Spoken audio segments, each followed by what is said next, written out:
So hello guys, welcome back to our channel. So போன வீடியோவில் நம்ம முந்திரி கொட்டையை எங்கே வாங்கணும் அண்ட் எங்கே விளையுது அப்படிங்கிற பேசிக்கான ஒரு டீட்டெயில் சொன்னேன். ஸோ இந்த வீடியோவில் நான் அதை பற்றியான ஒரு ஃபுல் இன்ஃபர்மேஷன் நான் சொல்ல போகிறேன். ஸோ இந்த வீடியோவை நீங்கள் ஸ்கிப் பண்ணாமல் பாருங்கள். அண்ட் தென் நான் வீடியோ கொஞ்சம் லேட்டாக அப்லோட் பண்ணதுக்கு கொஞ்சம் ஒர்க்கு, அதனால தான் நான் கொஞ்சம் லேட்டாக அப்லோட் பண்ணிவிட்டேன். அண்ட் தென் இதுக்கப்புறம் நான் ரெகுலராக அப்லோட் பண்ணுறதுக்கு ட்ரை பண்ணுறேன். அண்ட் தென் நமக்கு ஒரு installation work next week plan பண்ணியிருக்கேன். ஸோ அதனால் நெக்ஸ்ட் வீக் 1 or 2 வீடியோஸ் தான் இருக்கும், அதிகமாக இருக்காது. மேபி நான் 2 வீடியோஸ்க்கு நான் பிளான் பண்ணுறேன் கண்டிப்பாக.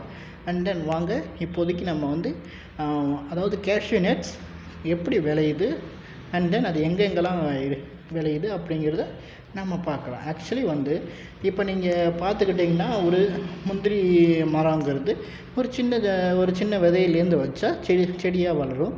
அப்புறம் அது ஒரு 3லேருந்து ஒரு 4 வருஷத்துக்கு கழித்து அது காய்க்கிறதுக்கு ஆரம்பிச்சிடும். இதுதான் பேசிக்கான ஒரு முந்திரி கொட்டையோட, அதாவது ஒரு முந்திரி மரத்தோட வேலை. அண்ட் தென் சின்னதில் அதோட காய்ப்பு ரொம்ப அதிகமாக இருக்கிற மாதிரி, பெருசில் அதோட காய்ப்பு இருக்கவே இருக்காது. ஏன்னு கேட்டுக்கிட்டிங்கன்னா அது ஒரு பெரிய விஷயம் கிடையாது, ஜஸ்ட் ஒரு சிம்பிள் விஷயம் தான். நமக்கு எப்படி வயசு கம்மியாகும்போது நம்ம நல்லா ஒர்க் பண்ணுறோம், அண்ட் தென் நமக்கு வயசு ஆக ஆக ஆக நமக்கு அந்த ஸ்டெமினா, அந்த ஸ்ட்ரென்த்லாம் இல்லாமலே போகுது. அதே மாதிரி தான் அந்த கேஷ்யூ பிளான்ட்டுக்கும் அதுவும் ஒரு சீசன் வரைக்கும் தான் ஒர்க் பண்ணும். அண்ட் தென் இது எங்கெங்கே விளையுதுன்னு பார்த்துக்கிட்டிங்கன்னா மேஜராக India, Vietnam, Brazil and Africa. And then நமக்கு வர்றது எங்கேன்னு பார்த்தீங்கன்னா ஆஃப்ரிக்கா, வியட்நாம் அண்ட் இந்தியா. வியட்நாம்லேருந்து நமக்கு அதிகமாக வராது, ஒன்லி ஆஃப்ரிக்காலேருந்து தான் நமக்கு மேக்ஸிமம் ரா கேஷ்யூ நட் நமக்கு சப்ளை ஆகும். இந்த ரா கேஷ்யூ நட் ஒரு இடத்தை பொறுத்து ஒரு தரம் மாறும். மேபி இந்த விஷயம் நிறைய பேருக்கு தெரிஞ்சிருக்கலாம், இல்லை தெரியாமல் போகலாம். அதாவது உங்களுக்கு இது பண்ணுற மாதிரி சொல்லணுன்னா, இப்போ அதாவது அந்த அவுட்டன் இருக்குது பார்த்தீங்களா, அந்த அவுட்டன், அந்த சைஸ், இதெல்லாம் அந்த இடத்த பொறுத்து தான் அது டிஃபர் ஆகும். ஏன்னு கேட்டுக்கிட்டிங்கன்னா, இப்போ ஆஃப்ரிக்காவை பொறுத்த வரைக்கும் தண்ணி வர்ற இடமும் இருக்குது, தண்ணி வராத இடமும் இருக்குது. ஓகேங்களா? காற்று ஃபுல்லாக அடிச்சதுன்னா அதாவது சில ஏரியாவில் பாலைவனமாக கூட இருக்கும். புரியுதா உங்களுக்கு? இப்போ சில ஏரியாஸ் கடலுக்கு ஒட்டி இருக்குது, சில ஏரியா கடலை விட்டு தாண்டியும் இருக்குது. ஸோ தண்ணி இருக்கிற ஏரியாவில் க்ரோத் ரொம்ப நல்லா இருக்கும், ஆனால் தண்ணி இல்லாத ஏரியாவில் க்ரோத் நல்லாவே இருக்காது. இப்போ எக்ஸாம்பிள் பார்த்துக்கிட்டிங்கன்னா, இப்போ நம்ம பெனின், டான்ஜானியா இந்த மாதிரியான பயிர் அவுட்டன் அதிகமாக இருக்கும், சைஸும் பெருசாக இருக்கும். அண்ட் தென் அதில் வத்தல், சுரக்கம் எதுவுமே இருக்காது. ஏன்னு பார்த்துக்கிட்டிங்கன்னா, ஏன்னா அதில் தண்ணி பாய்ச்சிற கொட்டை, அதனால் அதோடய சைஸும் கரெக்டாக இருக்கும். ஆனால் இதுவே நீங்கள் மிச்ச ஆர்ஜின் கோனகிரியாக இருக்கட்டும், இல்லை கோனகிரி அண்ட் தென் அதர் ஆர்ஜின்ஸாக இருக்கட்டும், அந்த மாதிரி லோ அவுட்டன் ஆர்ஜின்ஸ்லாம் அதிகமாக பயிரும் வராது. அண்ட் தென் சுருக்க பயிர் அதிகமாக வரும், அண்ட் தென் கலர் கம்மியாக வரும், இந்த மாதிரியான இஷ்யூஸும் இருக்கும். ஸோ அதுக்காக தான் அதை சொல்கிறது. அண்ட் தென் இங்கே நம்ம பெருசாக டிஃப்ரென்ஸ் கிடையாது. அதாவது தண்ணி பாய்ஞ்சிற கொட்டைக்கும் தண்ணி பாயாத கொட்டைக்கும் பெரிய டிஃப்ரென்ஸ் கிடையாது.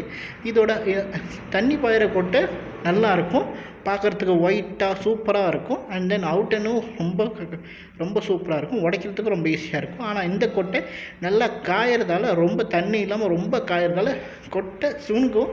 அண்ட் தென் கொட்டையோட சைஸும் பெருசாகாது. அதனால் நம்மளால் அதில் நமக்கு அதிகமான அவுட்டன்ஸ் அண்டு அதிகமான பயிரும் நமக்கு வராது, நல்ல ரிசல்ட்டும் நமக்கு வராது. ஏன்னா நமக்கு தேவை ஒரு நல்ல ரிசல்ட் இருந்தால் தான்.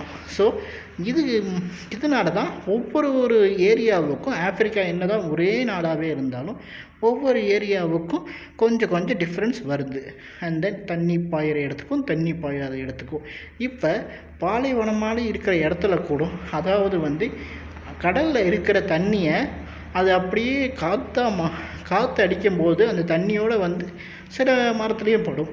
அண்ட் தென் இதனால கூட, அதாவது உள்ளே இருக்கிற ஒரு கண்ட்ரியில் அந்த கொட்டை நல்லா வளர்கிறதுக்கான வாய்ப்பு இருக்குது. அண்ட் தென் அதை முதல்ல ஒரு ஸ்டேஜில் போய் பார்ப்பாங்க. அண்ட் தென் பார்த்ததுக்கப்புறம் அதை பறிப்பாங்க.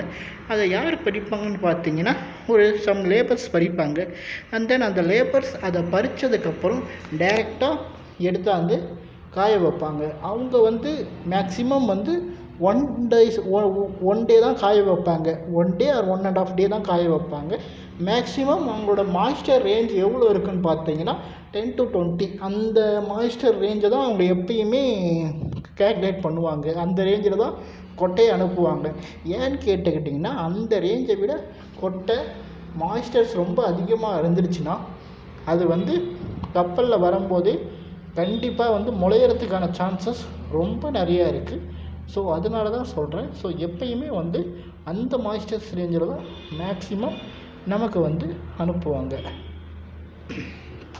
அண்ட் தென் இப்படி தான் இதோட ப்ராசஸ் நடக்குது. ஸோ இதை பற்றி நான் உங்களுக்கு இன்னும் டீட்டெயில்ஸ் வேணும்னா நம்மளுக்கு டிஎம் பண்ணுங்கள். அண்ட் தென் உங்களை நான் நெக்ஸ்ட் வீடியோவில் பார்க்குறேன்.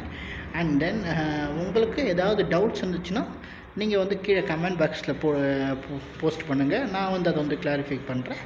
அண்ட் தென் நெக்ஸ்ட் வீடியோவில் பார்க்கலாம் guys.